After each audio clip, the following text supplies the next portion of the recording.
হরে কৃষ্ণা। চতুর্থ অধ্যায় জ্ঞানযোগ, সংক্ষিপ্ত বিবরণ। পরমেশ্বর ভগবান এই জ্ঞান প্রথমে বিবস্বানকে দান করেন। বিবস্বান তা দেন মনুকে, মনু ইক্ষ্বাকুকে। এইভাবে গুরু শিষ্য পরম্পরাক্রমে এই জ্ঞান প্রভাবিত হয়ে আসছে। কিন্তু কালের প্রভাবে পরম্পরা ছিন্ন হওয়ায়, সেই যোগ নষ্টপ্রায় হওয়ায় সেই সনাতন যোগ আজ আমি তোমাকে বললাম। কারণ তুমি আমার ভক্ত ও সখা, তাই তুমি এই বিজ্ঞানের অতি গূঢ় রহস্য হৃদয়ঙ্গম করতে পারবে। অর্জুন বললেন, সূর্যদেব বিবস্বানের জন্ম হয়েছিল তোমার অনেক পূর্বে। তুমি যে পুরাকালে তাকে এই জ্ঞান উপদেশ করেছিলে, তা আমি কেমন করে বুঝব? পরমেশ্বর ভগবান শ্রীকৃষ্ণ বললেন, হে পরন্তপ অর্জুন, তোমার ও আমার বহু জন্ম অতীত হয়েছে। আমি সেই সমস্ত জন্মের কথা স্মরণ করতে পারি, কিন্তু তুমি পারো না। যদিও আমি জন্মরহিত এবং আমার চিন্ময় দেহ অব্যয়, যদিও আমি সর্বভূতের ঈশ্বর, তবুও আমার অন্তরঙ্গা শক্তিকে আশ্রয় করে আমি আমার আদি চিন্ময় রূপে যুগে যুগে অবতীর্ণ হই। হে ভারত, যখনই ধর্মের অধঃপতন হয় এবং অধর্মের অভ্যুত্থান হয়, তখন আমি নিজেকে প্রকাশ করে অবতীর্ণ হই।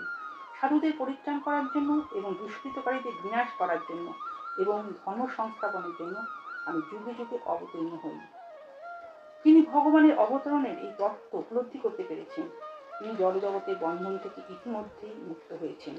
প্রকৃতির 3টি গুণ ও কর্ম অনুসারে আমি মানব সমাজের 4টি বর্ণবিভাগ সৃষ্টি করেছি: ব্রাহ্মণ, ক্ষত্রিয়, বৈশ্য ও শূদ্র। কর্ম কি ও অকর্ম কি তা স্থির করতে বুদ্ধিমান ব্যক্তিরাও নিহিত হন।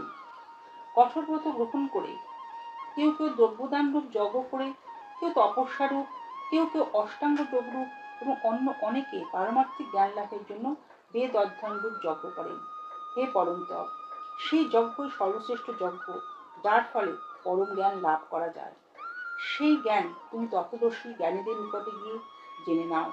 তাদের বিনয়পূর্বক প্রণাম ও সেবা করে, কপটতা ত্যাগ করে সরলভাবে প্রশ্ন করলে সেই তত্ত্বদর্শী জ্ঞানী তোমাকে তত্ত্বজ্ঞান সম্বন্ধে উপদেশ দেবে।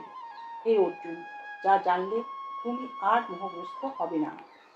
প্রজ্বলিত অগ্নি যেমন তার ইন্ধনকে ভস্মীভূত করে, জ্ঞানরূপ অগ্নিও তেমনি সমস্ত কর্মকে ভস্মীভূত করে। নিঃসন্দেহে এই জগতে জ্ঞানের মতো পবিত্রকারী আর কিছুই নেই। অতএব হে ভারত, তোমার হৃদয় যে অজ্ঞানপ্রসূত সংশয়ের উদয় হয়েছে, তা জ্ঞানরূপ খড়গের দ্বারা ছিন্ন করো। যোগাশ্রয় করে যুদ্ধ করার জন্য উঠে দাঁড়াও। Thanks for watching.